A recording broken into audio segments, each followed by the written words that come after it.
Hello, you're listening to Rollout. I'm your DM, Willis, he, him pronouns. I'm going to pass the mic to the players to introduce themselves again. So, hi, I'm Sophie Goose, they, them, or he, him pronouns, and I play Potshot, she, her pronouns. Hi, I'm Audrey, she, her, and I play Hightop, she, they. Gonna think of a rhyme for next week. Hi, I'm Carlos. He, him. I play Jumpkick, and he's also he, him. Last time on Rollout, our crew struck a deal with former Agent Burns. If they can get some intel about the military base, then he will return the favor and find out whatever he can about the, quote, red and blue one. This will get Hightop one step closer to repairing her triple changer T-Cog. On their stealth mission, they discovered that on the military base, they were converting Earth fuels to Energon and then transporting them somewhere off base. Their stealth mission was cut short by an evil but very attractive clone of former Agent Burns, but they quickly dispatched this pretender. Bringing what they learned to the secure meetup location, the real Agent Burns informed them that the red and blue one are most likely stored on the Alcatraz island. We then left our crew with Burns questioning if they can trust any of their human allies now that the Decepticons can mimic human forms. What do y'all want to do now? I think we also left it at Jumpkick, threatening Burns with a giant can of diarrhea, but... You know, I wasn't going to mention that, but yes, this is also true. Just so we can recap all the important parts, Yeah, you're right, yeah. and stuff. Yes, It's an important plot point. How dare I leave that plot point out? I made a tweet about that. It made it into the edit, so it's in episode 3, so no worries. Cool. Further deepening how gross Potshot thinks that organics are. She's correct. We're nasty. Alright, so I presume this is after the can incident? Yeah, this is immediately after, and I need to start being better about stating the time of day. It is like 1 or 2 in the morning, almost like the night is getting brighter, but it's not quite sunrise yet. It's very, very early in the morning. How's Spike doing? Spike is asleep. Okay, good. I don't think Get he some made rest. it past the caffeine and adrenaline rush to get back over here. Let the poor kid get some rest. Yeah, so we should probably head out to investigate that tomorrow. We should bring the youngin' home before his dad realizes he's missing and mobilizes against us. So y'all can figure out that whole thing with the big can full of unmentionables. I'm gonna take Spike home. Anyone wants to come with? And I'll go into my alt mode and just...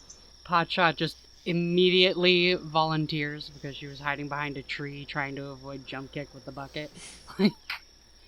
I think Burns chimes up and he's like, real quick before y'all head out, I think y'all need to look into any human allies you might have made so far. And he's like looking at the dead Agent Burns clone on the ground. He's like, I don't know, they can copy me, and I don't know, I don't want to point any fingers, but the kid's dad does work at the military base. We'll find a test that won't kill him. We'll figure out something. Yeah, so sort of just an arm folds out and scoops Spike and just sort of sets him across the front seat, I guess. Aww. I just feel bad for anyone going down the highway, looking over, and there's just this car driving around with a asleep child at the wheel. Yeah, it'll be fine. just for safety, I guess I'd reach into my backpack and pull out one of those little window suction cup things that says baby on board. It still has a bit of broken glass attached to it. So I just pick off a bit of the other window and sort of stick it on myself. Burns says, and I gets to vouch for myself because they can specifically, I guess, copy me now. If you need anything for whatever the next step of your plan is, check out the junkyard. I'll have a contact there, and she'll be able to vouch for me. Hightop, you'll get along with her, but You know what? She'll tell you more when you get there. Don't worry about it. Alright. Color me intrigued now, I guess, but we'll see him after we drop off the youngin' and probably get yelled at by the dad unit for breaking their car and house and everything. The dad unit. Yeah, y'all... I forgot y'all kind of messed up his garage, huh? Alright, well, happy trails, Legend Burns. And I'll just start moseying down the road. I'll go slow so the other two can catch up eventually. Potshot's just gonna be toddling behind. Alright, so y'all all headed back to Spike's? I chuck whatever can I'm holding and mobilize. Poor Burns Slide has into to a go tree. down the hill and go get that back. Just chuck it. Just throw it back behind me and just transform and move out. Thank you, Primus. Alright, so everyone's headed to Spike's house? Yep. Yeah. Yep. So I thought we spent too much time apart already. I don't think we want to lose anyone else. Yeah. Except for Burns. He doesn't count. Oh, I'm just going slow to sort of be like, come on, y'all, let's go. Come on. Heron, when you're done at Disneyland, gotta wrangle the kids.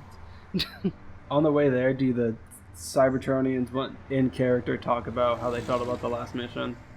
Like with the human clones, the Energon transportation, and finding out where Dropkick and Shatter are possibly located? Yeah, so I did have some thoughts. I'm not sure how we could possibly, or how we would go about it, but I do think it might be worth our time to maybe follow one of those transport trucks that's heading towards the Alcatraz island that they were talking about. I don't know, that may be a good way to sort of find out how we can get in, or, I don't know, kind of spy on them a bit, see what information we can learn. I mean, there's those big, what are they called? Interstate highways, and if they just go down one of those, we can just sort of follow them for however long they go. Potshot here's spying, and for just a little brief moment, just like as she's in alt mode and everything, just like her headlights beam up a little bit, like, yes, I like staring at things at a distance. Yeah, we can just, I don't know, camp out at like an off-ramp or something and wait for one of those trucks to pass. We'll just follow it to wherever Alcatraz is. Also, I guess it's a good energon source, because if we're running low, we can just knock one of those over and take what's in it, so it's an Get option. everyone's attention. No more moonshine? Listen, I've aged so many cycles more than I should have, just being fucked up for like 30 years. It's rough. Okay, so I'm going to drop a picture of a map into our Discord just to show kind of the distance between things. Burns would have told you where Alcatraz is, even if we don't say it on camera. He was giving information about it. Like, he told you how to get there. It's pretty close to the military base. I would say 30-minute drive, probably. Spike lives down in Brington Falls, which... Y'all, I didn't mention, but I'm going to try to mention it more. Y'all drove about 2 hours away, so it's going to take like 2 hours to get back just to Spike's house, then back to Alcatraz or wherever y'all want to go. But the junkyard Burns talked about is also down by Spike's house too, so they're all real close to each other. Yeah, I pull up next to a Potshot with the hand-drawn map and just sort of, an arm folds out, and I hold it in front of a car going 60 miles an hour. Yeah, we're going here! Potshot sees absolutely nothing wrong with this. It's just, just doing the very car equivalent of focusing on it, so like maybe just like headlights turn slightly. Headlights as eyeballs. It rips and flies off, and I have to like stop and turn back, and then I catch back up again. The Spike is just completely out in the driver's seat. You'll have like 30 minutes of road for your turnover energon carrying truck plan. So plenty of space to do it.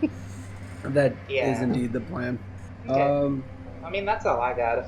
I just wanted to give y'all an idea of like where y'all were compared to other things. But I don't think I've been doing a great job of that, so I'm going to try to keep this map updated and mention it one or twice an episode. Gotcha. Okay, thank you. So unless y'all want to say anything else to each other about anything that happened, I'm going to say that y'all are pretty close to arriving at Spike's house. If it was 1 or 2 in the morning with the conversation with Burns, it's now almost 3 or 4 in the morning. The sunset's about to happen. Well, I mean, the sunrise is about to happen. It's just now peeking over the horizon. Very orangey sky. Oh, I think at this point, I haven't been super direct about it, but I think Hightop's just gonna sort of go over why she actually needs to find Dropkick and Shatter's corpse. Yeah, so when the ship went down and stuff, I tried to fly out of it, and through a series of events, I was injured in the accident, and I can't fly, which means... Or I can't go into my flying form, so we're kind of trapped here, and I can't go for help, and I can't leave the atmosphere to do long-range communication, and we're kind of just stuck here until I can fix that, and if we do ever want to get off this planet, I kind of need their parts to fix myself, so that's sort of my whole deal, because this place is great, but I feel like we are gonna starve out here at some point, considering we need energon, not dirt, so... As soon as she says, this place is great, like, Potshot just does, like, the car equivalent of, like, shaking her head no. It's just, like, a little, like, ear, like, back and forth in the lane a little bit. It's like, nuh-uh. But yeah, no, I just sort Full of... Disney Pixar cars. Yep. Oh, God. Yeah, I just sort of explained that whole deal of, we're stuck until I can go into space again, so I need those parts, because... I'll cut that down into something more concise in post. We'll fix it in post. No, I like it. Another thing for y'all is y'all don't know if there's any nearby Cybertronian planet. For all y'all know, you're stranded on a space desert island. Yeah. So you have no boat, and you don't know where the next island is either. Yeah, as a smaller Astro class, I can carry at least one of y'all, or I can get supplies and bring them back. But, I mean, I feel like the first step in being able to leave is probably me being able to actually get off planet and get help. So hearing all this, Jumpkick doesn't say anything, but he starts thinking about how much he actually likes being in a deserted island with no wars or trouble, at least that he knows about, but keeps it to himself. Potshot's kind of interpretation of this is, still very much having come out of the ground after 30 years and being reunited with people that she very much cares about. Just gonna, very awkwardly and very clunkily, obviously hasn't done this before, just, very gently reach an arm out of her alt mode and just, give, a little sympathy pat to Hightop across the lane. Just, doesn't say anything, but, she's on board. I don't know, I do like it here, but if we're gonna be here, we at least need, energon runs or something, because we're gonna super die if we can't do that. But thanks, appreciated. I just sort of fold out an arm and do, a cool fist bump handshake. Swerve out of the way of an oncoming car for, the 5th time. We're on the freeway doing this, right? Yes, we are. Yeah, we're on, a 2-lane highway. Potshot's just gonna completely miss the handshake, miss the first fist bump, and then realign her hand, and then very awkward fist bump. Unless stated otherwise, Hightop and Jumpkick have been on Earth long enough to realize that backroading it is the best thing to do. They need to kind of do a walk and talk. So unless stated otherwise, y'all aren't generally on a populated road. Gotcha. Yeah. Y'all are smarter than Bumblebee and the 81 in the movies. Surprisingly. In theory. We still think about... In theory. We still think about the dirt farms, so they have a lot to learn. I mean, there was the bucket moment, so everyone has their moments. Well, we're also going off that, even though we've been there after 30 years, this is one of the few close interactions we've had with humans, right? We've only been watching them from afar. Y'all have had not great interactions. Definitely chased by law enforcement, chased by farmers. In this world, Bigfoot believers and Cybertronian believers. That Venn diagram is a circle. So y'all have been chased by less than pleasant folks. Right. But I think around that time, as the conversation's ending, y'all are about like 10 minutes out from Spike's house, and I think Spike wakes up, and he asks y'all, so what's the plan? What are y'all doing next? I mean, there was the Burns clone. I guess y'all need that Energon. I guess it's like food, right? Yeah, it's kind of like our dirt. Burns says something about something hidden on an island. Yeah, I think we have a plan from here. We're meeting with a contact tomorrow. Hey, do you know if your dad is actually your dad? Do you have like a way of telling that? I mean, there's that TV show that they do stuff like that, but we've never needed to. It's just been me and Dad forever. Mom's been out of the picture for ever. So yeah, it's just me and him. Alright. Well, are you, like, approved to go on dangerous, like, sabotage, or not sabotage, what's that fancy Earth word for spying? Espionage, that one. Espionage? Yeah. About that,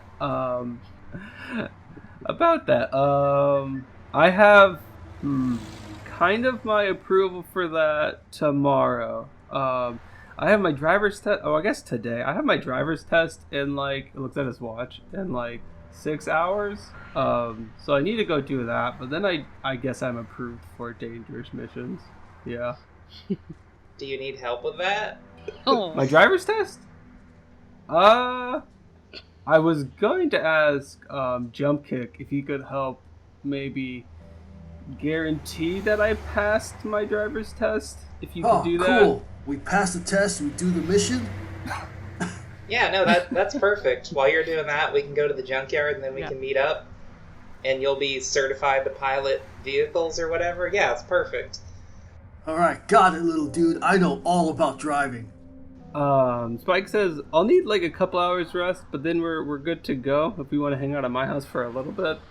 Oh, absolutely. I just sort of open a door and just a giant hand reaches in and grabs Spike and just at 60 miles an hour just plops him into Jumpkick. It's probably horrifying. I'm not gonna make you roll because I'm scared for Spike's life. That's alright. Jumpkick reaches his hand out from under his car like we've been doing. Reaches it out, just like hands it off and just like... Hands off the screaming child. I just pull off my little baby on board magnet suction cup thing and stick it onto Jumpkick. Just like on the roll bar or something. It's just wagging in the wind. It's fine. So at that, I think y'all arrive at Spike's house. He tells y'all that he needs to take like a couple hours just to like get any amount of sleep. Like he had a couple hours on the way over here, but he does in fact have a driver's test tomorrow that he wants to get some rest for. So unless y'all want to do anything between that, I think we can kind of fade to black and fade back in, and it's like sunrise. I mean, not sunrise. Yeah, a little time jump. Oh. Till later in the day.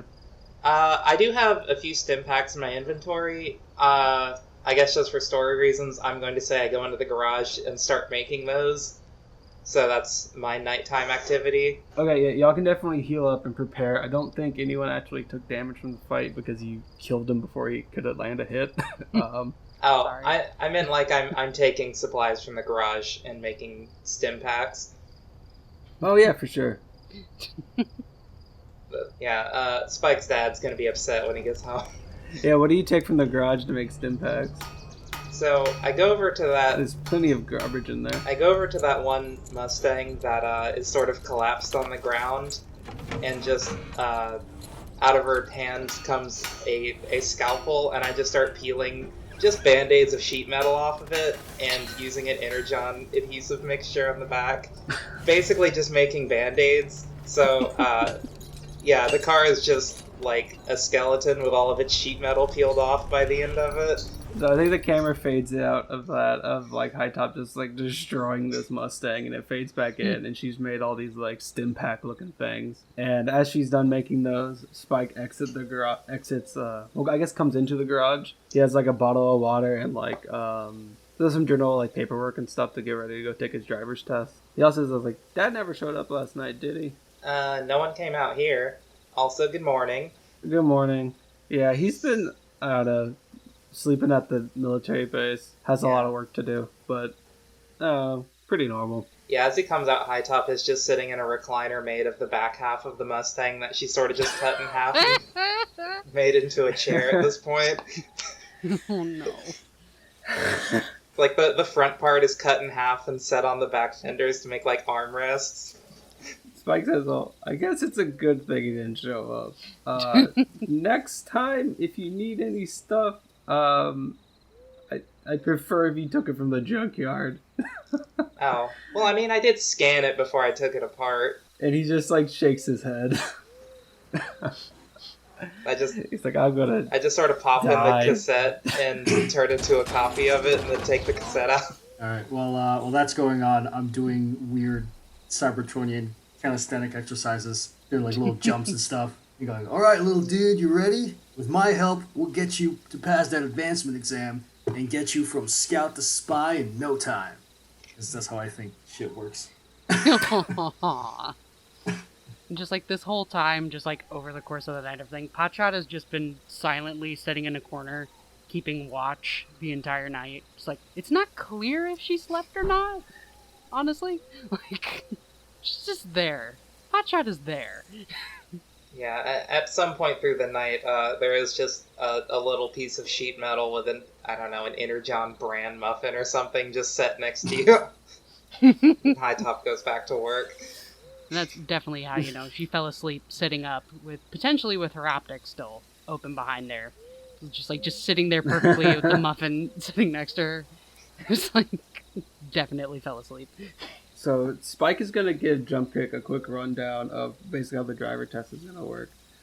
He says, so we'll pull up. You can take the driver's test in any car. So I'm sure your alt mode will be fine. The instructor, from what I've been told, will tell us to do a few pretty easy things, traffic stops and like parallel parking and whatnot. And then I've already taken the written exam, and so we'll just have to finish that. And if I pass, then I get my driver's license, and then I'll be able to officially go on missions with y'all. At least I won't get in trouble for pretending to drive any of the alt modes anymore. Alright, yeah, sounds easy. I've been driving all my life. I just yell from the garage, good luck, be safe, have fun. That wakes Potshot up, and she just like jumps and like knocks stuff over. Wait, was Potshot asleep with a rifle in hand? Yes. Just asleep, just sitting in the corner looking like she's awake. Yeah, just knocks a bunch of stuff over. It's the equivalent of the old man falling asleep at the porch with like the rifle just protecting the property. Yep. So whose scene do y'all want to do first? We can cut to either. We can I think the next thing that happens is everyone gets ready to go on their way. Spike and Jumpkick start to head off. Is there one that y'all be more interested in doing first, either the driving test or the junkyard? I think I'd like to do the driving test first. I don't know. I'm very interested. I'm curious to see how that goes. Start with some shenanigans. We're going to show the beginning of one, and then we're going to cut back to the other two, so it doesn't become the Jumpkick hour. Gotcha. Yeah, so they see everyone driving down the highway, and then Jumpkick splits off on one road, and the other two split off on another road. Yep. Exactly. So y'all head out together, and y'all go down Spike's rather large driveway. The camera follows behind. Potshot and Hightop turn off one way, and then Jumpkick and Spike turn off the other way. And then we cut to Jumpkick and Spike pulling up to a building. Spike is sitting in the driver's seat, whispering to Jumpkick, is like, okay, now she's going to ask us to do just simple tasks. I'm going to have my hands on the wheel and my feet at the pedals. Just listen to whatever she says, and it should go pretty smoothly. I'm not actually going to try to take control unless Well, let's things go really bad. It's like, so are you ready? Oh, yeah. Sounds good. One thing. You mentioned Paralis parking? What's that? Parking sideways between two other cars. Oh. Okay, yeah, that sounds good. Okay, so like I said before, we're going to do a little bit of the Jumpkick show, and then we're going to do a little bit of the Potshot and Hightop show. Gotcha. So Spike and Jumpkick pull up to kind of this covered parking lot area with little road lanes, and a very stern lady with a clipboard walks up to the I guess would say window, but I don't think Jumpkick has windows except for the windshield. Yeah, I'm not sure. You could grow windows or not. Doesn't matter. Yeah, sure. He has windows for this. I don't know. But I picture him as like a stripped down like rail buggy almost. Yeah. Wait, am I still green, or am I like, did we go back to regular colors? I think we went back to just during the break. You can do whatever. You can be in your normal colors. Yeah, I got windows. You got windows. So she knocks on the window and it rolls down, and she's like, An interesting choice for your driving test. We do allow any vehicle, but this is surely a first. And she walks around to the other side and gets in. Spike's nervously whispering to Jumpkick is like, okay, here we go. And for having this be a listenable program, Jumpkick can talk to Spike, and Spike can talk back to Jumpkick, and it'll be fine. It could be a just Avenger style. He's put in a little earbud in his ear and has plugged something into the radio, so he can hear you and you can hear him just fine. Let's just say that the driving instructor has like loss of hearing, like on the left ear or something. She's deaf on the left side, so she can't hear. Or like she's just been at this for so long, she's seen everything. Like, yeah. Yep. And she's certain every 16-year-old's nervous coping mechanism. Yeah, Talking to the car's she's in normal. every kind of nervous kind of thing happen. Multiple breakdowns, you know. Yeah, she's a very stern but tall Hispanic woman. Very serious. Really, really tight bun. Kind of looks like she'd be a mean teacher, but she's just very calm. And she says... And she asks you to pull forward and onto the road. So, Jumpkick. Basically, how this is going to work, I have 4 skill checks made for you. Okay. You can use your lore skill, your planetary piloting skill, your streetwise skill, or your core world skill for any of these, and it'll be how much of road laws you've picked up over time. Okay. There are going to be 4 checks, and you need to pass 3 out of 4 of them to for Spike to have a successful driver's test. He'll be able to give you an extra blue die, just because he has the opportunity to take control of the wheel. Okay. For the first skill check, you are pulled out onto the road, and you are approaching a stop sign. It is a 4-way intersection, and the instructor tells Spike to take a left at the stop sign. Roll me a 3 purple skill check with either lore, core worlds, piloting, or streetwise. Let me see what's the best I got. That's so difficult for a stop sign. Yeah, it's so difficult for an idiot. Okay, fine. The stop sign can be 2 purple. Oh no, I didn't mean The to. stop sign can be 2 purple. No, they'll get harder as they go. I should start easier. Okay. Well, looks like piloting is the best thing I got, because the lore is nothing. Core worlds is black. So, Lore's- alright. Okay, so what's your Let's go. planetary piloting? It's just 3 green. Okay, so give me 3 green, 2 purple, and 1 blue dice on the dice roller. I cannot wait to see how these shenanigans go. Oh, same. I'm very excited. You said 3 green, 3 purple? 3 green, 2 purple, and 1 blue. The blue is representing Spike helping you out. It's technically a force dice, but we haven't rolled for those yet. It just makes the most sense for him to be able to help. Spike is no. the force. Oh, okay. What did you get? I like how we're getting like more engaged and like more like excited about this than we were about combat. Like it's very important that our sweet baby passes. Oh, I got 2 successes. Hey. Ooh, 2 successes? Nice. Man, I'm good. Okay, so tell me how good you approach this stop sign and how good you take this left turn. This engaging and thrilling content.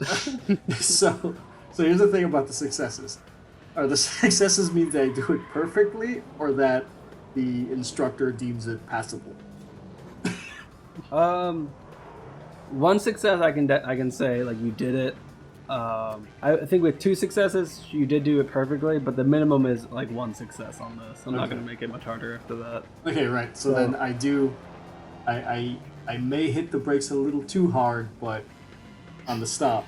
But yeah, I successfully do the stop and engage a turn signal. All right, so you turn the blinker on, successfully wait your turn. You take the left turn, and she's like a little rough on the stop, but not bad, and like make some notes on her clipboard. And then we're gonna cut to the Jumpkick and Potshot. I mean the Hightop and Potshot show. Y'all are approaching this junkyard. It looks pretty worn out. It's not too far from Spike's house though. Give me a perception check. Make it 3 purple. Either I guess both Potshot and Hightop as they approach the junkyard. You said 3 purple? Yeah, 3 purple perception. Okay. Ooh, 2 successes and 2 advantages. Good. I got an advantage, and what's the one that's like a wacky upside down triangle? Wacky upside down triangle. I think that's a failure. Probably. Yeah, an advantage and a failure.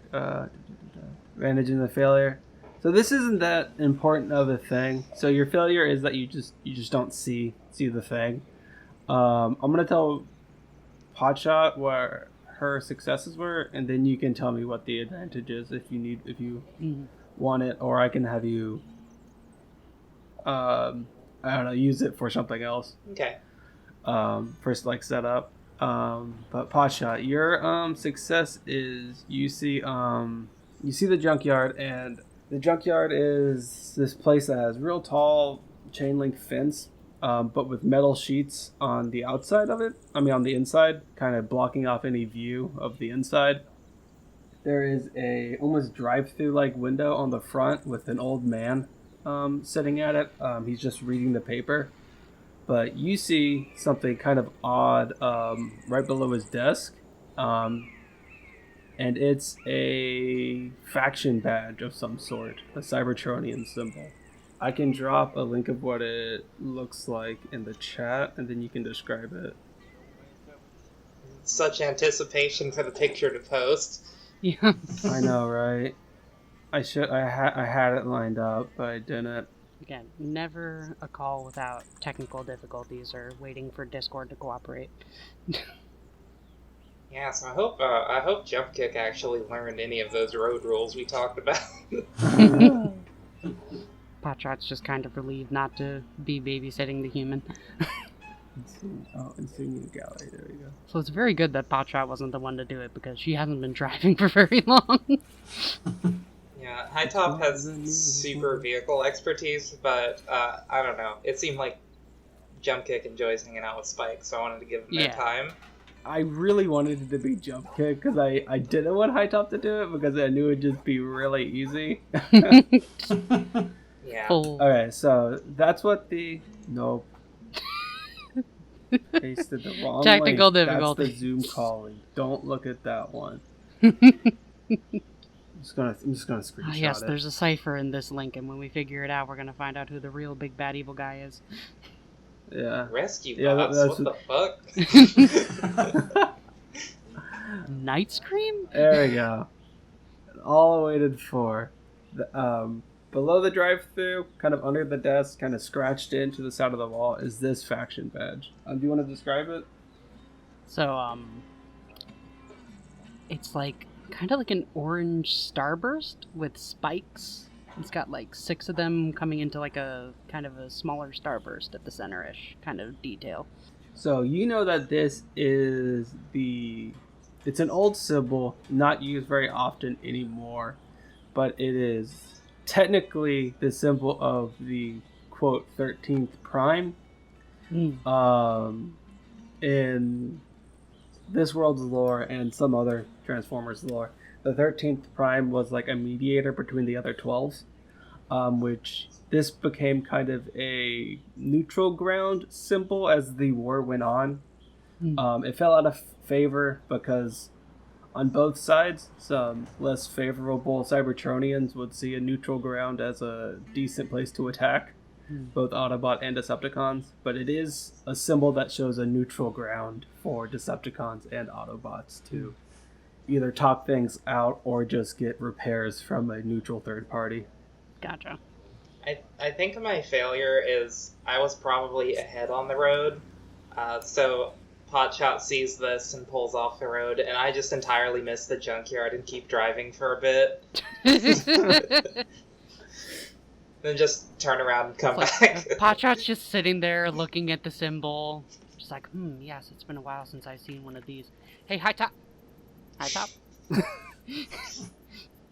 Just like doing the car equivalent of turning around and like looking like, it's gonna be hilarious. Cause... Hightop, I can say your advantage is that you don't see the symbol, but you sense some sort of inner John reading coming from the junkyard. Okay. As we turn around, is there like a gate open or something? There is a big closed gate. I think as I turn back, I will sort of pull off the road and park next to Potshot, and then just with my transmitter maybe just send out, I don't know, a generalized, I guess just ping, but on Cybertronian channels to sort of signal anyone who may be able to pick those up. Because I don't know who this man is, but... Potshot, do you tell Hightop about the neutral sign symbol? Just like, wow, like the arms are coming out and like picking up the transceiver. Potshot just like reaches, like does the clunky pulling out an arm again. It's like, hey, you don't need to do that. It's the 13th. Oh, alright. Yeah, I kind of imagine she can use the transceiver thing as part of her, less an arms thing and more just the antenna comes up and just pings out a signal. And when you do the little, sending some frequency out there kind of ping to see if anyone's listening, the old man at the, drive-through window of the junkyard, it looks like he gets, a phone call on some sort of, radio, and it literally happens right after you make the ping, and he starts, he looks at the radio, the handheld radio, and then he looks up, and then he kind of squints at these 2 cars parked off in the distance of the junkyard, and he starts waving for y'all to come in. Alright. Success. Oh, so you said it's like a neutral ground thing, so we're probably fine, right? Yeah. Alright, cool. Potshot's had some good times at, 13th Prime associated bars and that kind of thing, so, for once she's actually kind of comfortable. Alright, I'll take your word for it. I drive in. Yeah, and it's pretty guaranteed to be a neutral ground. Like I said, some bots have seen a use on attacking the neutral grounds because it is war, but it's a very rare thing for someone to have a fake neutral ground set up because of it would just turn real messy real quick, and it's a pretty looked down upon tactic, especially in the fact that it has to do with the primes. Yeah. It's sacrilege. At all. It's like busting into a church in the middle of, Yeah. Attacking one is one thing, but pretending to have some prime religious symbols around for, that's a whole different thing. So yeah, how do y'all approach the old man waving y'all down? I think I just drive past him, maybe beep, and then drive in. Mm-hmm. He comes over as y'all approach, as y'all are honking at him, and he kind of goes over to the window on, I'll say Hightop because the alt mode's bigger. Kind of webs off the dust and squints inside and sees that there's no one in there. Well, he's wearing a blue faded coveralls, and the name tag reads Hank on it. He asks, a Burn send you? He hasn't sent another one y'all my way in quite a while.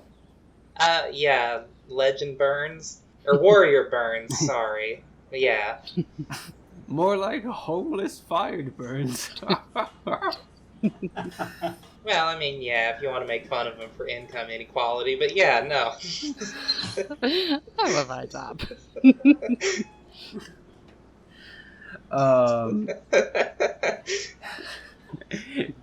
He laughs and he says, "Well, he's brought me enough income to keep the lights on, so I guess it shouldn't be too hard on him." Have you thought about maybe giving him a cut?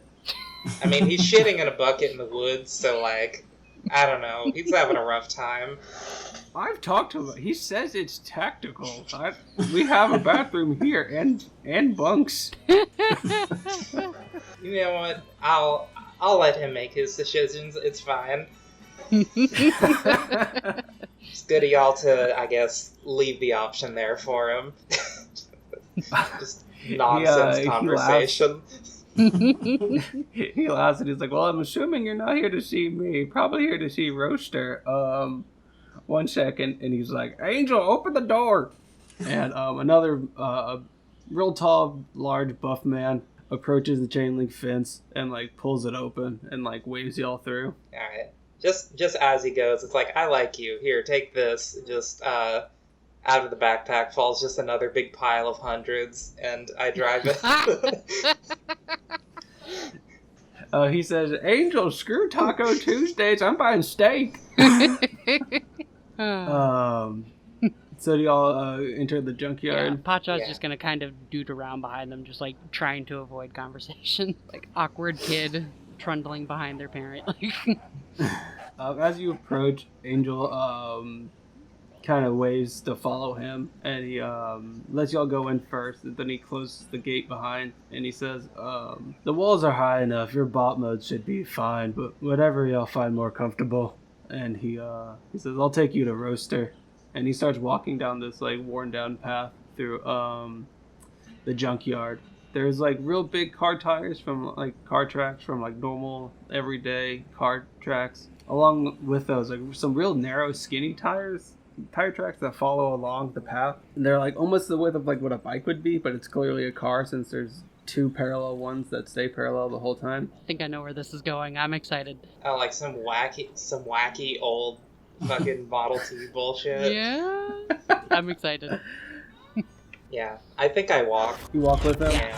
Potshot's gonna walk too. Before we cut back to the Jumpkick show, Angel says, now, she's gonna be a bit grumpy because I think she's sleeping, but, you know, careful. She just has a few screws that aren't quite tightened down, if you know what I mean. And then we cut back to Jumpkick, and you're ready for your second driver's test check. You make that left turn, and the instructor hasn't said anything, but you're approaching a stoplight, and it's just turned yellow, but by the time you get there, it's gonna turn green. So give me a two purple piloting check. 2 purple with the with the blue. Yeah. Okay. Yeah. I want Spike to get his driving test. I know that it matters. Like it's gonna make him happy. 2 purple. I'm gonna be so mad if he just aces all of these. The 2 hard ones are coming up next. 2 successes and 3 threats. What? Okay, so I'm just gonna say I think the threats are that you approach, you get a little bit too close and stop a little bit too hard, but you do succeed. You do stop at before the light turns red. Okay. Just so that you guys know, one of those successes was due to Spike's dice. Yeah, so Thank I think you, you Spike. definitely approach, and he just like takes over and slams on the brakes. Okay, so so don't run clearly right. Jumpkick knows that yellow means go faster. That's what he's picked up. Yeah. Yeah, you start to speed up, and Spike's like, "Nope." Spike slaps on the brakes. Slams on the brake. Yeah, the whole, you don't get whiplash, but the whole car shakes forward, and the instructor's like bun like kind of like Wobble. gets messed up, and her hair is all like pring, like Yep. poked out on the front, and she's like, "You did technically stop." So, and then she makes another note on her clipboard. Spike, I think, leads forward. He's like, "Take it easy. Yellow means slow down. It means it's yield. It's not go faster." What? Since when? Everyone always does that. He says it's not what they're supposed to do. Spike suddenly Yield, realizes. get ahead of the front for other person. Exactly. Spike realizes what he's gotten himself into. He's like, it's not what they're supposed to do. Like, it means slow. It means caution. And so she tells you to take another right-hand turn, and so you'll turn into this parking lot, and it is littered with just rows and grids of orange parking cone or orange traffic cones. And she says, okay, now we're gonna make it a little bit more difficult. Pull up to that row over there, and please parallel park between the two cones. All right, and now Jumpkick, give me a 3 purple piloting check with the 1 blue. Oh no. And don't forget your green. Yep, got him. I really want Spike to get this. He's had a bad all right. I want him to fail at least one of these. All right, that's not bad. 4 successes and 2 threats again. 4 successes? Yep.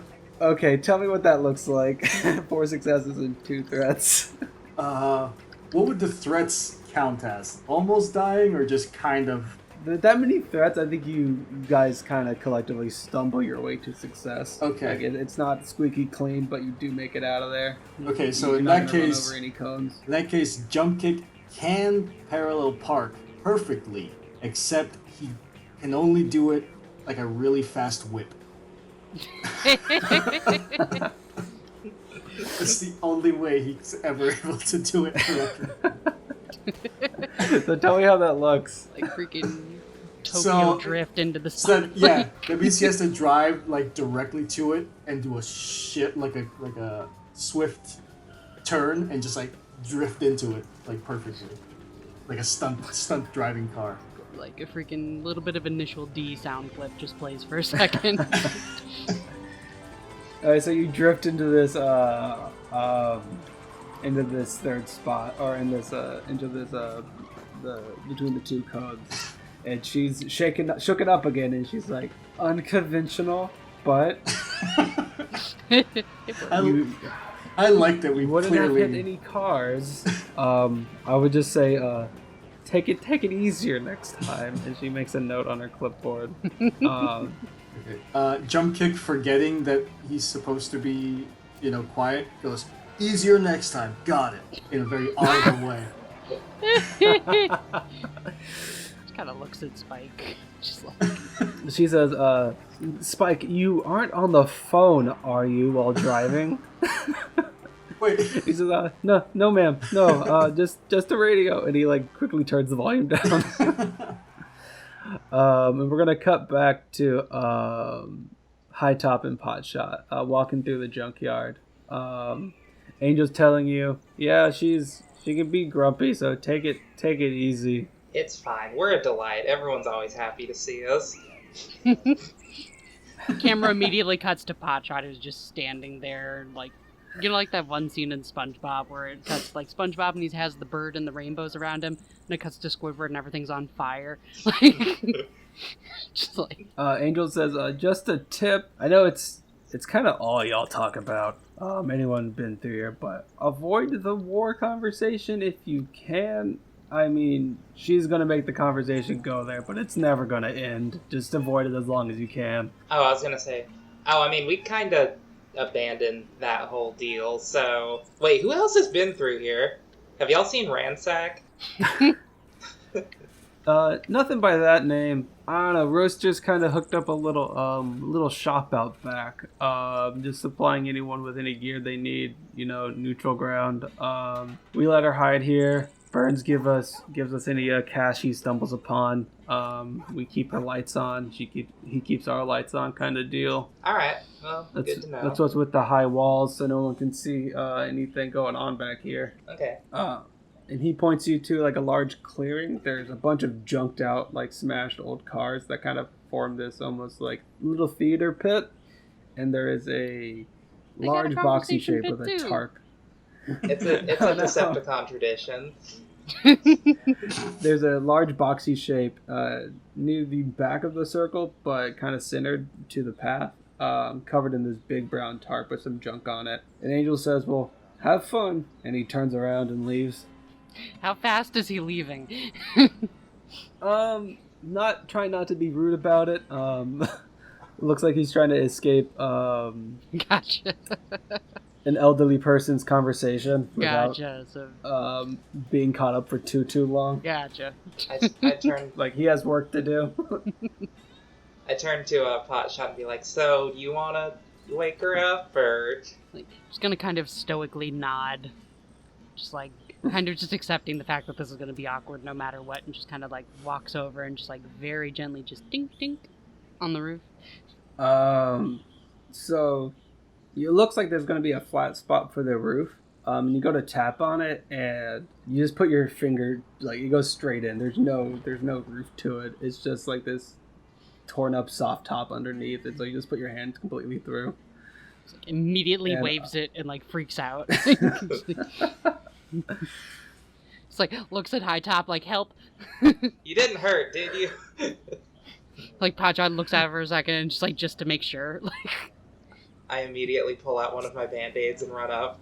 oh. Okay, and as you kind of move the tarp out of the way, and it shows off this very old, rusted out Model T. It has a lot of the original parts on it, but also a lot of what you assume to be restored. Like it has the wood spoked tires with the thin rubber, the wood spoke wheels with the thin rubber tires on them. Hightop, give me a 2 purple lore check, and Potshot, since you're an Autobot, make it 3 purple. Okay. Oh, right, yeah, I'm a Decepticon. Yeah. 3 purple and then lore. Let me. That is lore. just 1 success. So lore comes from, is it intellect or cunning? It should be a knowledge stat. Probably intellect. 3 advantages and 1 failure. Okay, so you can tell me what the advantages are, but I'm gonna tell Hightop what she sees, because she succeeded.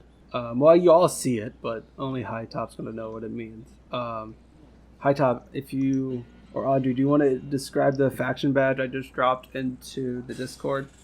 Yeah, so I guess on the grill at the front of the car is a little raised area. It looks kind of like the Decepticon symbol, but with some downward-facing sort of chevron shapes at the top. So I guess Hightop just sort of kneels down and takes a closer look.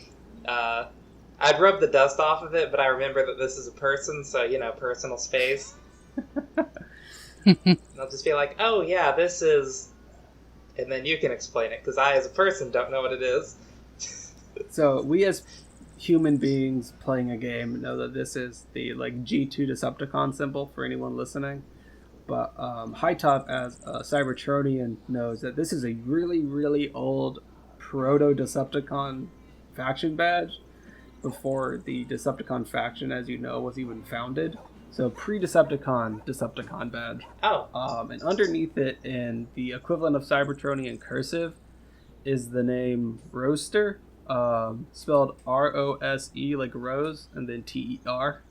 So Roaster. And the equivalent of Cybertronian calligraphy underneath it. Yeah.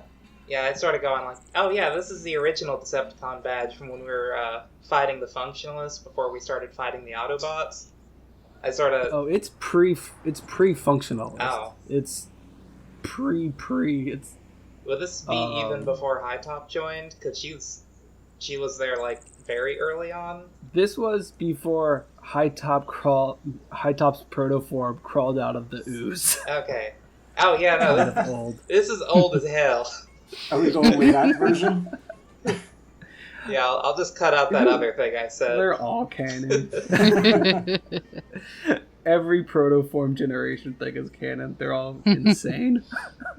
Yeah, I just started being like, maybe give her some space. This may take a minute for her to get up.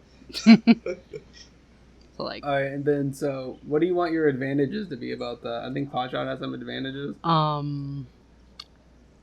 Probably recognizes that it's an old school, kind of political history Decepticon thing. Mm-hmm. But probably the failure is she thinks that it's some sort of faction symbol, just based on the extra wings and stuff off the side of it.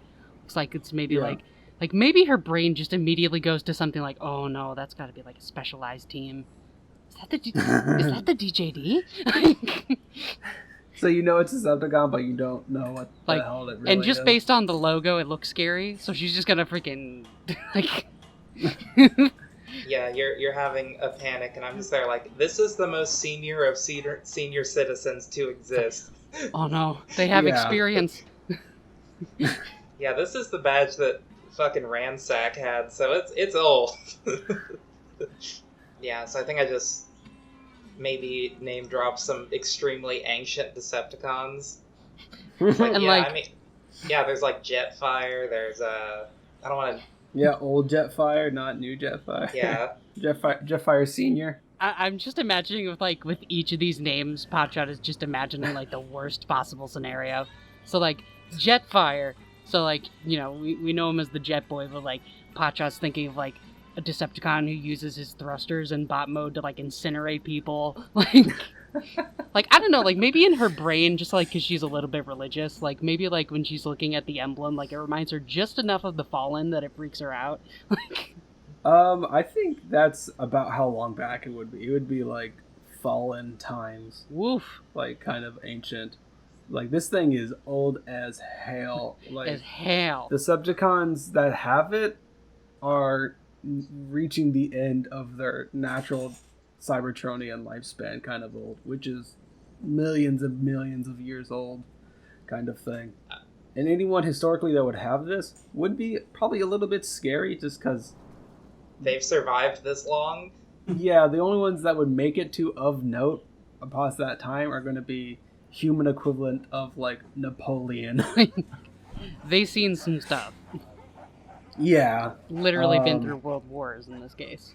and I think as y'all start kind of trading the information back and forth, Hightop trying to convince Potshot that she's not immediately gonna get destroyed. Like, she starts to transform, and it's not like a transformation sound that y'all have seen or heard before. It's not the classic like it's like really slow and laborious of like just metal scraping across metal, big metal components like clinking into space. It takes her quite a while to do, but you see she has this old rotted soft top that flips out and becomes like an old person walker. She has a pipe coming out of her head that is just puffing smoke. A working and running 4-cylinder engine in her chest, and these real spindly legs that you don't think without the walker she could hold herself up. And after she fully transforms, she reaches into her backpack and takes out a large, what looks like human-made hat and puts it on her head. And along with the it's like a hat from like the 60s, but like Cybertronian scale. Someone's clearly made it for her. But there's a hole in the side that the pipe sticks out of and gives the illusion of a large hat with a large feather pin sticking in it. It's extremely good. Oh my goodness. And she says, damn, where are you youngins from, huh?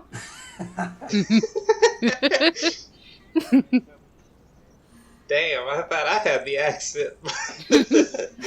Potshot's just like, Oh, damn, I like your voice. Sounds pleasant and good ring to the ears, you know. No one around here. Oh no, same. Are you from Voss also? I mean...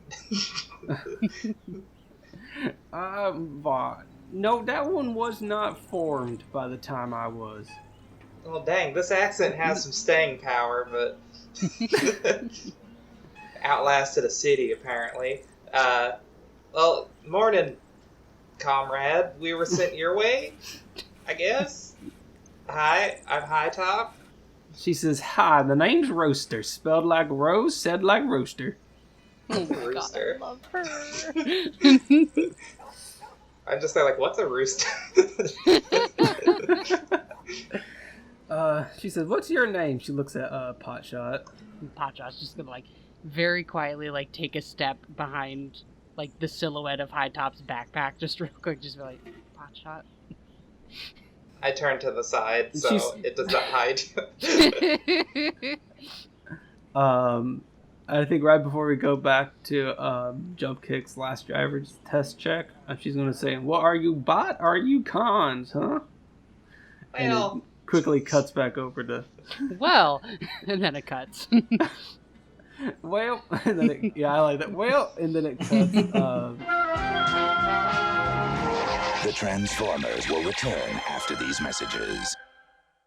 Hi, this is Willis, never a necromancer, but your DM. I'm here to welcome you to our regularly scheduled commercial break. This week's episode is brought to you by Teamwork Making the Dream Work, because we don't have any real sponsors. So please follow the show here and on Twitter, and give everyone in our crew a big follow. It's all in the description. Exciting news though, this is the first episode with an NPC named after someone who retweeted the show announcement on Twitter. Angel from the Junkyard is named after Angel Jones at Buttered Squid on Twitter. Thanks for retweeting the first episode. If you would like an NPC named after you, follow us on Twitter or comment down below to have a chance to name an NPC.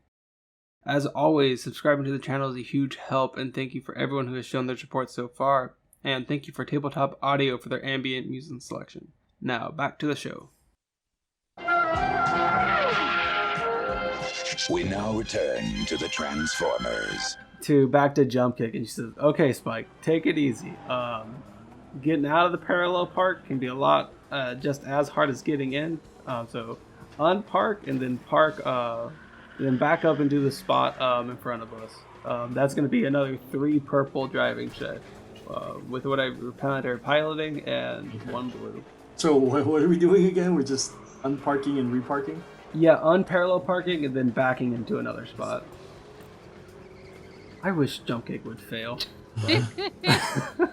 At least one. He can completely beef it and he still I'm just looking test. forward to the opportunity we're going to have in the edit to just put in like 0.2 second clip from an initial D song as he rolls into the spot. I got 2 advantages and 2 failures, so...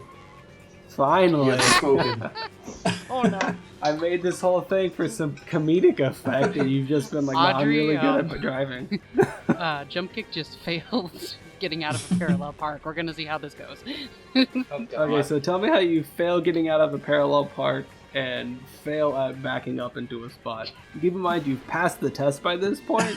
Oh no. But I'm looking for some Disney Channel original movie bad driving. Okay, so it's an empty place, right? There's no actual cars. It's just simulated. Yeah, just traffic cones all over cones. the place. Maybe some parking lot signs that say like "Do not park," driving test. Okay. Area.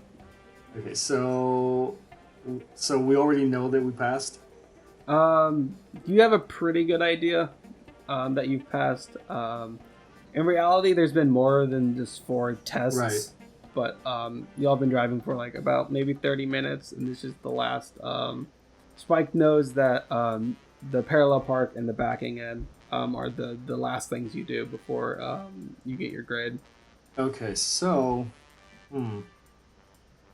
probably seeing how we successfully parked and did the thing, another thing that Jumpkick absolutely knows about driving on Earth is that you have to hit the cones. They're worth The points. cones are a target. Yeah, they are target. Yeah, they're points. So clearly once we're told you did the parking successfully, now get out. He does it the correct way that he knows, which is just hits as many cones as he can. And then swerves backwards into the reverse spot. Yeah, it makes he hits all the cones that are around there, just like hitting Spike them. is just sitting there mortified. He's like, no. And he ends up, since he was told to back up, he ends up doing a reverse and hitting the last like 2 cones with that, like, yeah, got him. And you're like half in the spot, half out of the spot. She's like, hair's messed up, collar's like popped, paperwork all over the place, and she's like, unfortunately, the test is not weighted, and a single wrong question is still just a single wrong question. And Spike's like, I'm so sorry, my foot slipped. And she's like, uh-huh. And she says, I will be right back with your final grade. And she gets out and walks towards the office, which is like right in front. You guys kind of did a full circle. And now you're parked in the finish spot. You started in the start spot. it takes a little bit, and Spike's like, dude, what was that? I told you, I'm a great driver. You were for, like, most, and then the cones, you're not supposed to hit the cones. They're, like, guides. Yeah, you To show you guides where to go. follow them, so you follow through them. That's what I've seen. He says, we're going to have to go over positive and negative space, and what means what. Oh, no, I So don't... she comes back. I don't know anything about positronic space. That's probably Hightop's. So she comes back out with a manila envelope and says, well, you did amazing on the written portion, which honestly saved you there at the end. Be more, she says, you need to be careful and your foot better not slip when you're out on the road. And she is about to hand him the papers through the window, and she's like, takes it right back. She's like, I mean it, like, any of that and you're not going to have a good time. I can fail you, but the test out there is the cost for failure is much higher. And she like gives it back. And he's like, yes, thank you, I'm so sorry. Thank you, I'm sorry. And she goes back inside, waves before she goes back in and enters the building. And what does Jumpkick and Spike want to go do now? I guess... He gets his license out of the envelope, and he's like, it shows he's like, finally, and he has his license in hand, and he's just letting you kind of take the wheel. I was like, dude, I told you! And then we do a little spin and head back out. Let's do a donut in the parking lot of the driving instructor's place. Yeah, we'll do a burnout. He's just like sitting there like, oh, damn it. What did I do? I also Spike's looking at his papers, and he's like, I got 100 on the written, and 43? a 70, a 70 on, or I guess like a 65 on the, got a solid practical. D on the driving. Thankfully, A solid averages D. out to a passing grade. Yeah, D for driving. Yeah, D's. Yeah, D for driving. D for driving. D's get degrees. Hey. Yeah, so, I don't know, it might lead to some possible danger if other people picked up on it, but I imagine that ping, probably hit you at some point during that, so you can probably pick up where the other two are. Oh, yeah, that works, yeah. He can find his way back, too, based off the ping. Alright, cool, so we just speed out of there. Do a little, like, burn out of control, like... burn out. I do Jump like over the the Spike curb. tells you, I like the instructor's weird like 80s movie like official kind of like, well, you did hit all the cones. It takes exceptional skill to be that bad or some shit like that. Yeah. I've been watching a lot of Disney Channel original movie reviews on YouTube, so channeling that energy today. Driving test. As you drive towards the ping, Spike says, so I was asleep for most of it, but the conversation last night, where I guess y'all are going to the Alcatraz Island? Yeah, that's the plan. He says, well, the way I see it, I mean, if I'm allowed to go, but I kind of have two recommendations for getting onto the island. Potshot, Hightop was talking about, taking one of the Energon trucks and staking on that way. And he says that might be harder up front, but easier on the back end of the plan. I think the inverse of that is, and he's like, so it's on an island. They're going to have guards at the dock probably, but Yeah. they're not going to have guards under the water? Are y'all submersible? He waits for your response. Wait, are we submersible? I mean, we are, right? There's nothing special in this version that'll... You would need to get some parts to make you completely submersible. Okay. Because especially with how y'all have repaired yourself over time, you do have some non-living metal on your bodies, which probably wouldn't do great underwater. Okay. And Spike is not submersible. So Oh, he would be in an airtight containment, right? Yeah, but that would kind of be the submersible part to make Making ourselves... one of y'all at least one airtight. We can rebuild him. We have the technology. He says, I know it's a little bit, I don't know, Hollywood, and I don't know, I've been watching a lot of movies, but I think that it wouldn't be a bad plan. It'd be easier up front. It'd be harder up front, I think. No, he says it'd be easier up front, but maybe harder on the way in. But that's the opposite of the truck robbing plan. If the truck robbing plan goes wrong, that it's going to go wrong on the front end, and it's going to be hard to recover. But I think going under is going to be the opposite. It's going to be real easy up until you have to get into the base. Bless this kiddo doing a tactical analysis for us. Like, he's trying so hard. Alright, Spike. That's actually a really good idea. Look at you. You just passed your advancement exam and already thinking like a spy. Aww. We love our little boy. Yeah. So when y'all get back together, I'll let y'all choose if y'all want to do the stealing the car or going underwater kind of thing. Mm-hmm. And Spike's basically explaining stealing the car can go wrong at the front end of the plan, and it would be hard to recover, but it'd be easy the rest of the time. And the underwater plan is going to be the opposite. It's going to be real easy right until you need to get through the door. Also, I just think that sounds cool. Yeah. Because the place is going to be littered with energon anyways once you get there. So you'll be able to get some energon either way. Jumpkick, do you have any response to his ideas before y'all get we cut back to the junkyard? Oh, that was it. I dug it, and I complimented him on being such a great spy, moving up from scout to spy so effortlessly. So quickly. Yeah. So as he's complimenting him from being an official spy now, we're going to cut back to the other two in the junkyard talking to Roaster. So she says, so are y'all bot or you're con? Well... No. Wait, hold on. Hightop just ramps up her accent. Just leans into it. Well, it's I'm like a people pleaser. when I visit family. When I visit family, my hick comes out a lot more than my normal life. Yeah, no, so. it's relatable, definitely. Well, I mean, formerly, I don't particularly agree with how things started going once we beat the Functionalists. They're an Autobot, and our friend's an Autobot, and our other friend is a human.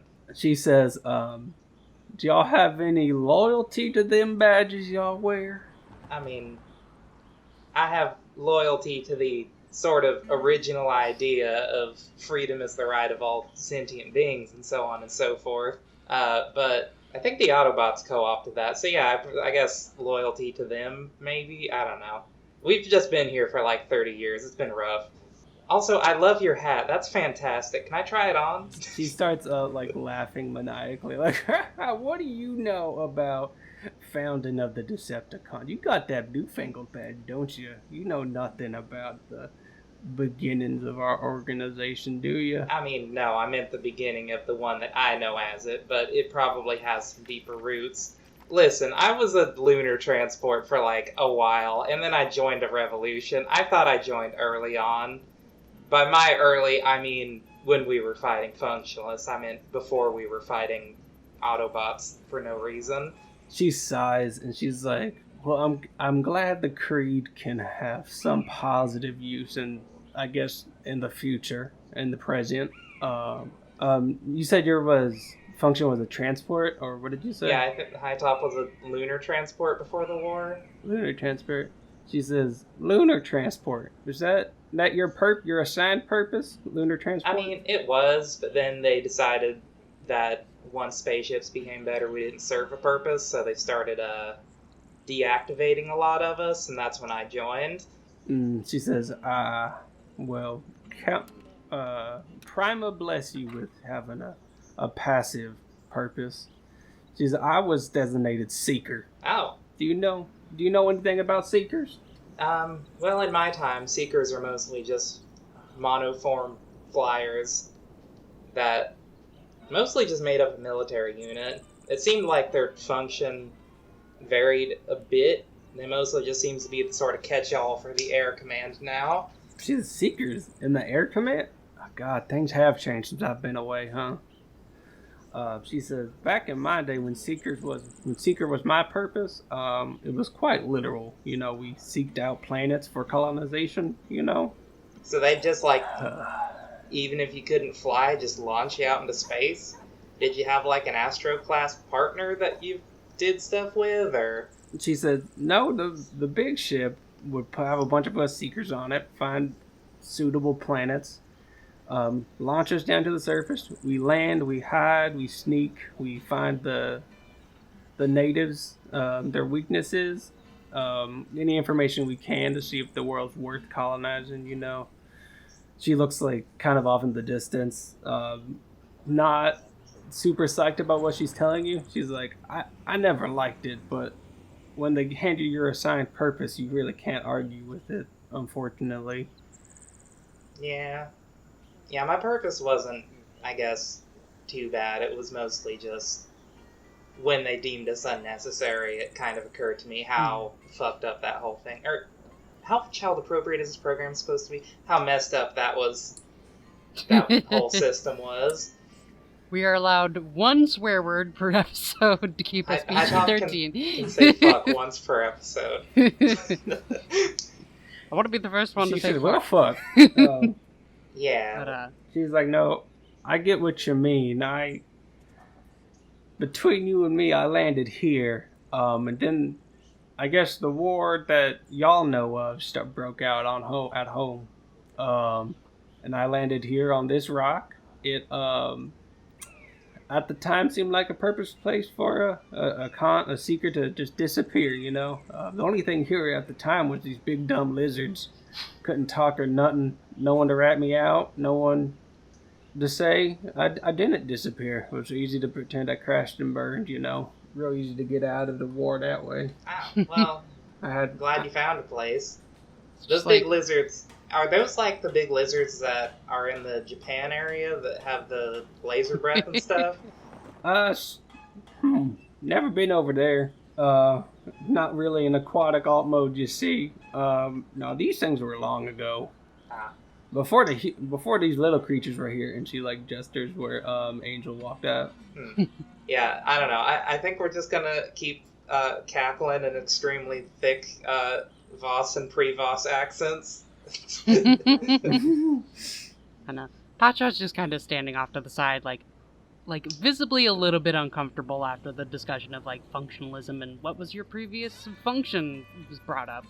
Yeah, I think that sort of down-home Voss hospitality is gonna come up, and I'm gonna maybe start making some fucking Energon tea or something. just completely subconsciously, just like as she's chalking, just pulling stuff out and like mixing it, and like just like looks down and looks surprised, like. Yeah. I think she looks over to Potshot and she says, "Bot, what's your function? Well, what's your purpose, huh? What you doing here?" It's time for the angst points. Yeah. But she's just gonna very quietly. Just kind of look and like kind of shift and like it's just gonna kind of look off to the side and she's like, I used to be emergency response. She says, title's a bit different back from when I was around, huh? Emergency response? Mm-hmm. What'd they get up to, huh?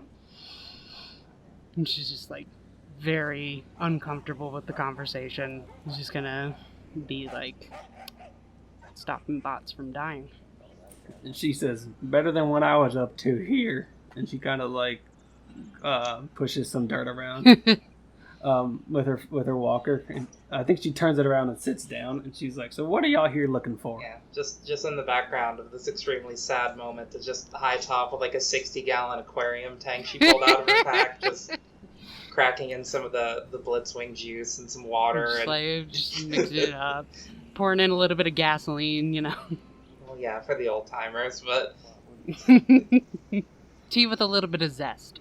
And I think we cut back to Jumpkick and Spike cruising down the road towards the ping where the junkyard is. I think Spike asked Jumpkick, he's like, so are y'all the only guys like you here? Oh god, I'm still in roaster. She says, He says, "Are you the only ones like you guys here? You know, the robots and everything, or is there more of In y'all disguise. in disguise?" That I know of, it was me, Hightop, Jumpkick, that's me, Potshot, and we had a fourth that we haven't been able to find. His name is Axon. Me and Hightop have been wandering around looking for the other people we came here with, and so far, we only found Potshot. He said, how did you guys get separated?" We crashed. Very Completely. succinct. Completely, like, doesn't even think about it. Very normal thing to happen all the time. Yeah, we crashed. Spike says, "Well, I appreciate y'all letting me tag along. I don't know. Me and Dad moved here recently, past couple months. You know, he just got his degree. I don't know, been school since for a while. Don't really get along with the other kids, so I've just been running around, at the mine and everything. But thanks for letting me come along." Oh, baby. Yeah, well, you're kind of like the little dude of your species, and we're all kind of the little dudes of our species, so little dudes gotta stick together. He says, "Y'all are little," and I think at that point y'all start cruising up to the junkyard too. Spike's mind has just been blown his eyes. I know these giant robots are the small ones. Yep. And I think at that point y'all start pulling up to the junkyard and start walking through. Hank lets you in the same way he let the other two in. Angel walks you over there, and you see the Thanks, Hank. Potshot and Hightop are talking to this. Thanks, Hank. To this real elderly Cybertronian. Yeah, so I think with her question of what our purpose is here, that she just asked that as Jumpkick's rolling up. Yeah, I think he does. She does. She's like, "So what are y'all's purposes here, huh?" And as soon as Jumpkick walks in, he hears that too. Well, originally we left to, I don't know, the whole thing sort of turned into a resource war, so we were originally trying to find planets with energon to maybe report back. I guess sort of similar to what you used to do. But, I don't know, after the crash, did you have triple changers at your time? She said, "No, my time we had pretty much just, me in different sizes. The aerial alt modes, those were pretty new at the time. A lot of grounders, not anything advanced with triple changers, no.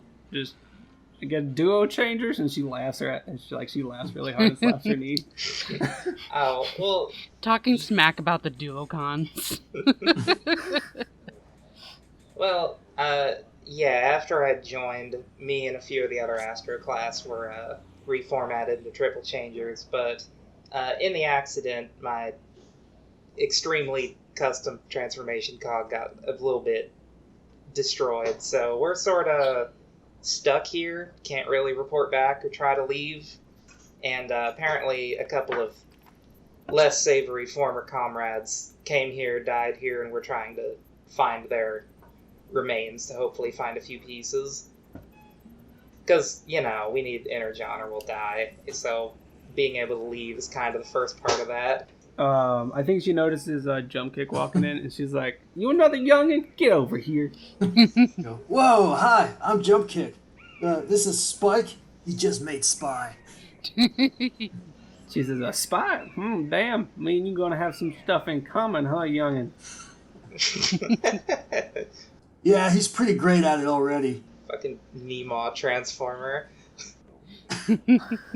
And she, I guess to the whole group, she says, "Who else followed y'all here? Y'all ain't the only ones?" Well, there was a fourth, but he's missing from the crash. We haven't found him yet. Also, apparently Shockwave's here. That's probably an important thing of note. When you say Shockwave's here, she gets like a real serious and stern look on her face. She says, "Shockwave? He's still around. He was working on scanners back when I was in the war."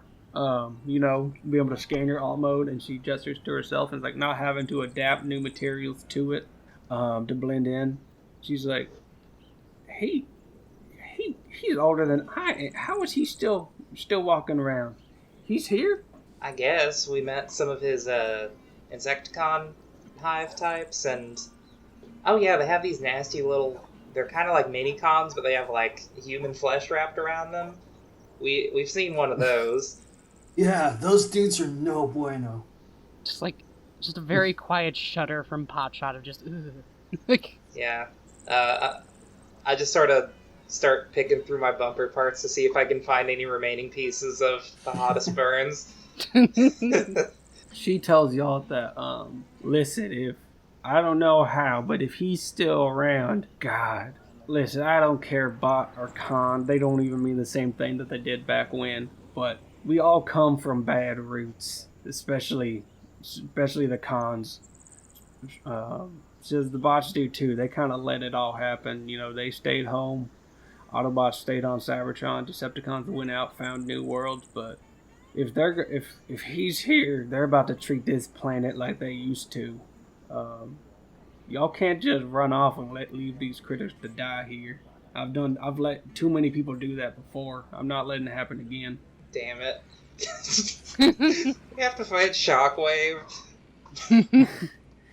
She says, listen, bot or con, we all got blood on our hands. Do you at least have like a second null ray or something? Like, I ran a guy over. That's about as good as I can do. She says, oh, y'all looking for some arms? I got some of that. And she pulls out this big toolbox looking thing out of one of the cars making up the walls. And she says, now they're mostly Earth-based, but I got stealth drives. I got this harpoon. They took it off a boat. I like this one. It needs a winch to work though. I got neutralizing rounds, organic neutralizing rounds. I got taser rounds. And she's like flipping through all this stuff and this like weapons. So I can arm y'all up if you need. Just like, even if it isn't like Cybertronian weaponry, just the idea of a box being filled with weapons, just like immediately like Potshot's just like a little bit on her tiptoes, like peering into it. I like weapons. I mean, these are great and all, but Shockwave's big and has massive hives of Insecticons. How are we supposed to deal with that? I mean, I guess if we can get these parts and get to space, we can at least maybe send out an alert, but that'll just be bringing the whole war here. She, I think she looks back and she's like, listen, I can't tell you how to take down Shockwave. I can tell I have stuff to help, but she's like, I did nothing for a long time. I sat here, watched this world grow, watch it tear down. I did nothing for a long time. Y'all can't just let nothing happen. You don't want that on your conscience. Jumpkick does like a really like serious nod, like he gets serious for a second. It's like whatever, looks over at Spike and then walks up to look at the weaponry things without really saying much. Has a serious moment of like, okay, we do need to do something, and then goes over and picks up the harpoon and goes. I think she swatches. She's like, "Hey, careful, gonna cost you. What are you giving out for free? Now, damn it!" I want to look at it and go like, this thing's cool, but you said it needed something to work. A wench? What's a wench? Completely not knowing the term of the thing he has on his chest. I think she pokes you in your, and she pokes you in the wench. She's like, that, you dummy. Wait, because she fires a big, she pokes you with the walker. Yeah, she's like, that, damn it. And I think she looks back to Hightop. She's like, you walk with this one? Damn. What? Hey, he's my best friend. Well, one of them. I gesture at Potshot.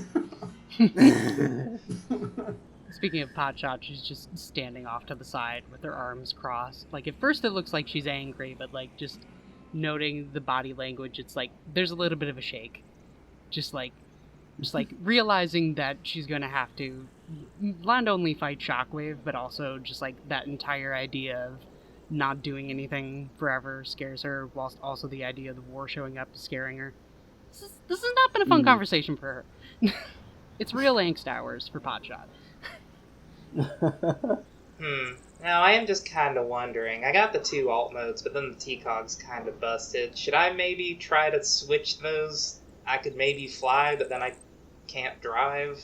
I've never tried that before, but I don't know. That might be a bit more tactically advantageous, but I don't really have any flying alt modes scanned. She tells you that, well, you would just know this. Nothing that she's going to have available is going to be as complicated as, like, a T-Cog or tools to work on a T-Cog. I think T-Cog upgrades, T-Cog, like, repairs are going to be, like, it's the equivalent, like, the open heart surgery.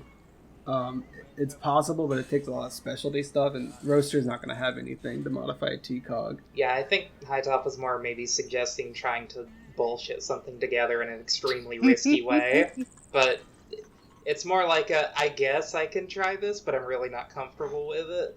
I'm imagining her, like, taking, like, a scan of, like, a jet at, like, the military base, and then, like, trying to combine it with a car.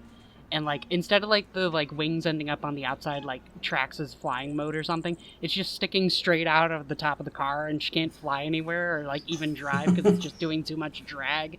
Like...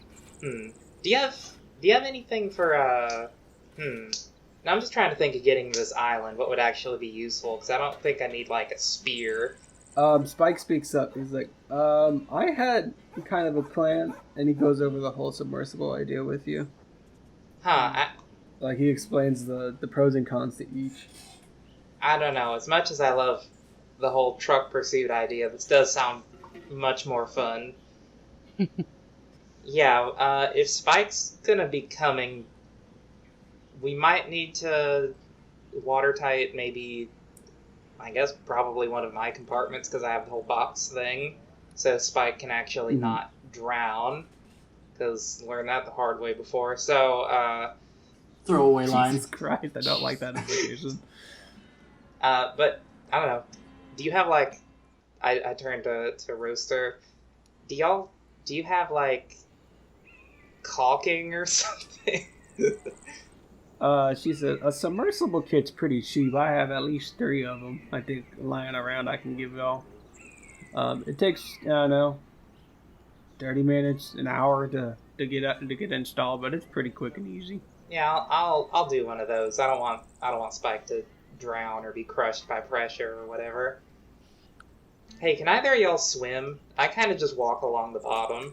Does anyone know how many, like, credits they have, so I can get an idea of how much things should cost? Because I know some people spend it all, and some people left with some. I have 75 credits. 75 credits? Okay. You can probably work out some deal with her. Jumpkick has 1,720, because he did not spend much at all. I spent a bunch of mine. Yeah. I think I only have, like, maybe, like, 200 lying around. 200 sounds right, because I know everyone else spent quite a bit, and Carlos wanted to save some in case they ran into someone that could buy some cool stuff. Yeah, Hightop opens up a little panel in her leg and pulls out a Cybertronian wallet and opens it, and a little cyber moth flies out. Like, I gotta... Potshot's gonna, like, open up the flap on her leg where she keeps the giant knife and just, like, move the giant knife around to, like, hold out, like, maybe, like, the equivalent of, like, pocket change. Like... And Jumpkick just sitting there, like, loaded. Jumpkick's just gonna go, like, put his hand, like, cartoonishly behind his back to look into the cab and just pull out, like, ridiculous amounts of... comparative ridiculous amounts of, like, what can I get for this? She says, as far as you need, well, what do y'all want? I got the stealth drives. I got about 3 of them lying around. I got the submersible kit. I got the harpoon. I got a hammer, but it needs some parts to finish off. But it's pretty close to finish. It just needs something for the head of the hammer. Oh, yeah. I might buy the hammer, actually. That sounds neat. I found I'm much better at beating people up than shooting them, so... Yeah, she lifts one up. She takes the hammer out, and it kind of looks like a car's, like, I'm blanking. Audrey's a car person. What's the thing in the middle of the car on the bottom? Like a differential? Like the axle Yeah, thing? it looks An like axle? a differential. Yeah, it looks like the differential that runs down the center of a car. But instead of splitting off into the two wheels, it kind of just ends with this big, like, mechanical lump at the end. And she says its technical name is called a hydro hammer. It has some hydraulic fluid in it and adds some damage to the swing, but it's missing the head. She looks at your big dragster tires. She says, fortunately, this one can incorporate into an alt mode, so if you have any spare pieces lying around, it can be used for that. Nice. We called them Magnus hammers back in the day, because once they say hydro hammer, it sounds freaking dumb. Yeah, can I take a look at that? Yeah, she hands it to you. Yeah, I sort of brush the dust off and attach the tires to it, give it a few swings.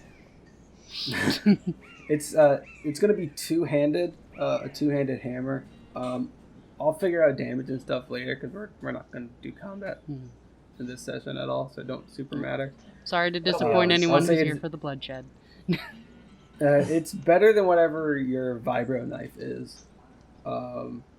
Oh, I don't have a It vibro probably- knife. I I'm just the have one claws. with the knife. Do you not have a knife? I'm the one with the knife. Okay. It's not quite as far as like this is a Star Wars game. Not quite lightsaber, but it's going to be near that. A pretty big jump in like melee damage for you. Yeah, because currently I just have brass knuckles and claws, so...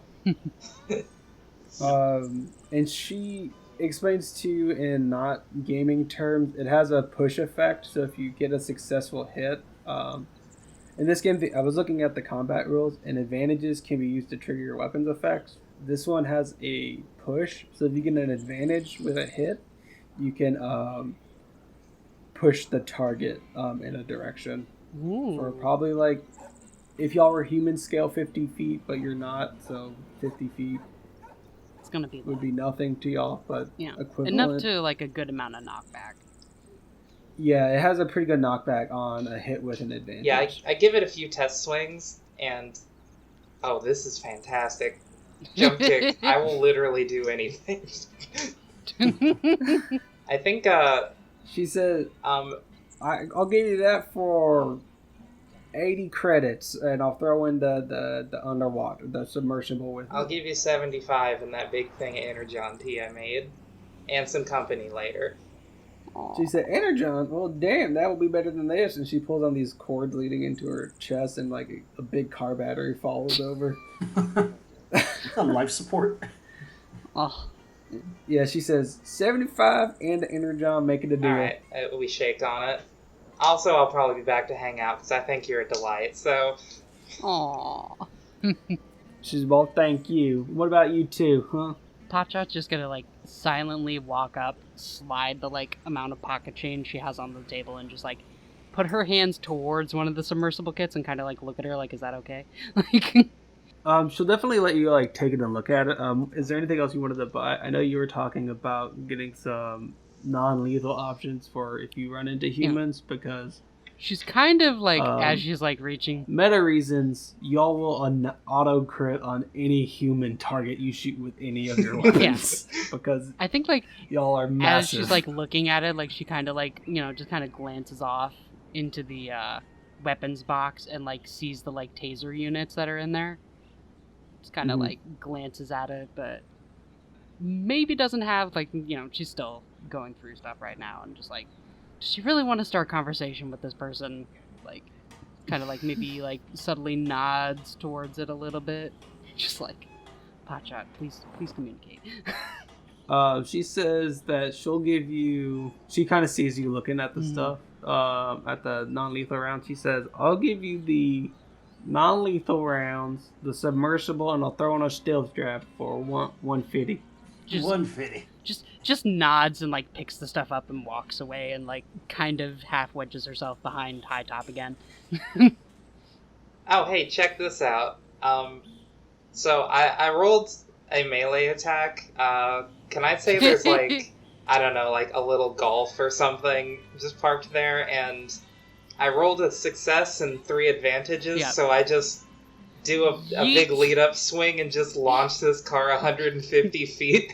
Just Whoosh! Like you just cut to like Hank sitting in like the little thing at the front of the thing, and he's like looking at a magazine, and then like in the background there's just a car flipping through the air. Yeah, it lands like in front of his like a couple yards out in front of his like drive-through booth, and he says, "Oh, what the hell, Angel, get over here!" Yeah, I just look back, beaming. Hightop is happy. Okay, so the violent one got her hammer, the sneaky one got her stuff. That leaves the dumb one. Where you at, dumb one? Wait, which one was I? The violent one, because you hit the car. The hammer. Well, Potshot's okay with being labeled sneaky. What else is there to look through? There's a the only like real unique thing she has is the harpoon and the hammer. But she has non-lethal rounds, stealth drives, the submersible kit, the harpoon, and all sorts of like if y'all need stim packs or like meds to take off like strain or damage. Jumpkick does like non-lethal things, but he also likes really fun things. He really likes that the harpoon goes with the thing on his chest as well. So you also know that the harpoon, you can easily adapt it to it has like a human-sized trigger on it, but it also has kind of like some wires coming out of it, so it can incorporate like an electric winch. But it also has mounting points on it, and you know that this could be used in alt mode as well. I was completely thinking about having it on the shoulder, hound style. Or so it transforms. Yeah, it can be on shoulder and bot mode, and coming off on the back back of the car Yeah. in alt mode. Like very hound style. double But yeah. dealer giant harpoon on the shoulder. I'm just imagining the alt mode that's just like a little Jeep, but with a giant harpoon turret on it. Yeah, it looks like something that would be used for like whaling or something. Jeez. It's in pretty good condition. Yeah, It it looks looks- unused, but it's big. She's had that since like the 1800s. Just like Now I'm thinking those old Kenner Lost World Jurassic Park toys. Just came with like Yeah. big spring-loaded like That cannons. kind of vibe for sure. perfect. Okay, yeah. So So I'll tell you that Jumpkick has a lot of money, so you can pretty much get whatever you want. Since the others bought more stuff here in character creation. What kind of stuff would Jumpkick be looking for? She's not gonna have anything super extreme. I like to give like people you can buy things from, like 1 or 2 unique things each, and then like general things you all can use okay. on your adventure. So I'll take the harpoons. I'll take the non-lethal rounds. We're gonna need that submerging kit, right? And he talks to Spike, goes, right? And Spike nods at you. He's like, "Yeah, I think so. Yeah. That seems like that's the plan we're going with." Yeah, he'll take the submerging kit, and he's just I don't know what else is there. I think I'm good with that. I don't want to give Jumpkick too much stuff. Okay, Besides, that's fine. You don't have to spend. I kind of like him. No pressure to spend it all. Yeah, I kind of like him being a clown that's not very useful. Sorry, everyone. No, that's Listen, he's- fine. He's wonderful. I just like that my pilot medic has discovered their love for fucking giant warhammers. For violence. Is there a way that could be, like, how complicated are these things? Is there a way that could be some sort of anti-grav thing? Because I've been thinking about that. So you're talking about getting like an anti-grav thing. That's kind of why I made the crossbow. I think it'd be a baby step towards that, and not something super OP right at the beginning. Have you guys seen the movie So- Mystery Men? No. Oh, well, there's Tom Waits plays a crazy inventor that lives in a carnival, and he specializes on non-lethal weapons, and he has like really dumb stuff like tornado in a can and stuff like that. That's the kind of stuff I'm looking for. I would say that like definitely potential to get those kinds of weapons later. I think adding too much too quickly would be like a lot. So the harpoon can be used for like grapple checks. It can be used for Spider-Man shenanigans. It can be used for alt mode shenanigans. Yeah. It is still a weapon, so you could do a grab and a pull Spider-Man if you needed to. Tarzan swings. Yeah. You got everything. Yeah, no, Exactly. I think he's good. These folks at Alcatraz have no idea what's coming from them. Bunch of dinguses who have no idea what to use what they've just bought. Well, I have a hammer that is sized for a prime being carried by a mini-bot. I'm unstoppable. What do you have? A knife! No! Yeah, no, I think Just imagining Shockwave just like watching these dorks walking in. Like, I think Jumpkick's good with that harpoons, as he says, and the non-lethal and the water kit, whatever it's called, submerge kit. The submersible kit. So right before we wrap up, because we just went over 2 hours of recording, I want to leave off on what does incorporating everyone's new stuff look like. Like, does it affect the alt mode? Does it not affect alt modes? Like, that kind of stuff. So we can just go round robin and then leave off for your preparing. Yeah, I think Hightop, when she goes into alt mode now that the big wheels aren't on her calves anymore, she probably swings the hammer over her back and goes into alt mode, which looks similar, but now with the submersible kit, all of her window seals are probably new and not all old and dry rotted. You have electric and the windows hammer now probably for the makes first the time. wheels. Yeah, the hammer probably makes the back wheels stick out a lot wider on the back. gotcha. That's saying something So- because they're already. So What you're saying is probably- that the Dragula has intensified. So, Yes. with Potshot, it's probably going to be like the windows probably have a slightly different tint to them, maybe like a little more bluish or darker. Mhm. She's not really that good at welding parts onto herself, so probably like she has like maybe the basic components of her propeller, like underneath the undercarriage of the back bumper, but it's really like off center and like really kind of not fun Can it be looking. like those little trailer hitch propellers people get that look like boat propellers, so they spin Yeah, it when can be they're one of driving on the those. road? Like she got it stuck on there and it didn't look good, so like then like Hightop came up and she's like, listen, we can't salvage the situation, but we can make it like look at least something earthly. Like, all right. Yeah, you're gonna need to turn to the left a little bit because you offset the propeller. I just like the so- idea of Potshot's alt mode is like being Yeah, just like Jetsons through the water. yeah. Yeah. Oh, I forgot we can drive in the water. I imagine if you looked underneath Hightop, there's probably just like a jet ski motor with a directional nozzle now. Right. Yeah, her submersible kits were not going to be like uniform. They're the kind of Yeah. things like she's built with the trash Yeah, around what she's here, been so able to they put all together. can have different stylization Yeah. on the same thing. Can I have a specific one on mine? I have an idea. Yeah, what's your submersible Yeah. kit look like? Hold on. So we already talked about the harpoon being like Hound just on the back.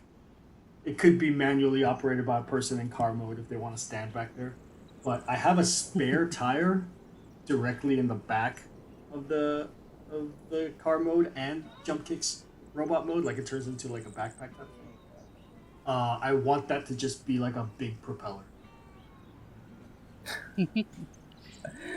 Like, is it disguised as a tire, or is there just a straight, Like, it could big be- boat so- propeller or the spare? Hold on, let me. Is let it like me- a spinning rim even? Like it just looks like Yeah, a regular yeah. tire, but then you get Yeah, down it's there like and a- it just goes and it just goes. Yeah, hold on. It's Jumpkick is just a G.I. Joe toy. It is basically. I'm actually taking it from the water moccasin, which is a G.I. Joe boat. Oh, I see what you're going for. Let me see if I can find a picture for it so I can show you guys. Yeah, so that's just gonna be Oh, that's Horses. hilarious. Slapped on the I like back.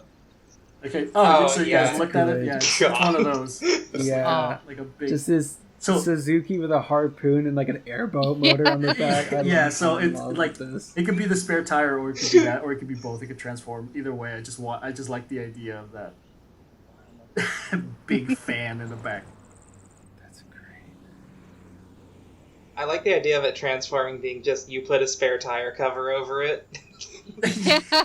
Oh yeah, it doesn't transform. He just puts the Just puts the leather sheet over it, and it's like obviously like twice to 3 times bigger Not a than like anything that the car would ever use. Like, it's like, like I don't know if you. That's so funny. I'm going with a theme here that since Jumpkick was straight up cannon fodder warrior type, he has a lot of influences on the military style gear. So I'm going very G.I. Joe. So, here's where our cliffhanger of the week will be. Y'all are getting all your gear ready together. I think in some cases helping each other install it. Y'all know what you're doing. Y'all like know how to put gear on. But Potshot, you get not Potshot, Hightop. You get a ping on your radio since you've been the one handling like radio transmissions. Can you give me a 2 purple perception check? That would be like kind of just like passively your radio tuning into something. 2 successes and 2 advantages. 2 successes and 2 advantages. So I'll tell you what the successes are, and you can tell me what the advantages are. I'm sure you'll think of something, but you hear kind of like it's like static, like you left your radio when you did the ping, and you've accidentally like left it on a certain channel, and it just happened to pick up some radio transmission. You hear what you know to be 3 different voices coming in at the same time, kind of talking simultaneously. They sound like one voice sounds like Blitzwing, one voice sounds like Shatter, one voice sounds like Dropkick, but they're all talking simultaneously. And they say, Following signal acquired. And it kind of just statics out again. Oh god, do they think I'm... no. Oh no. And we'll leave it at that. Well, shit. F. F in the chat, everybody. Yeah. Spoilers, Well, I they don't like Bumblebee. Can't imagine why. Well, maybe they like me. Oh god.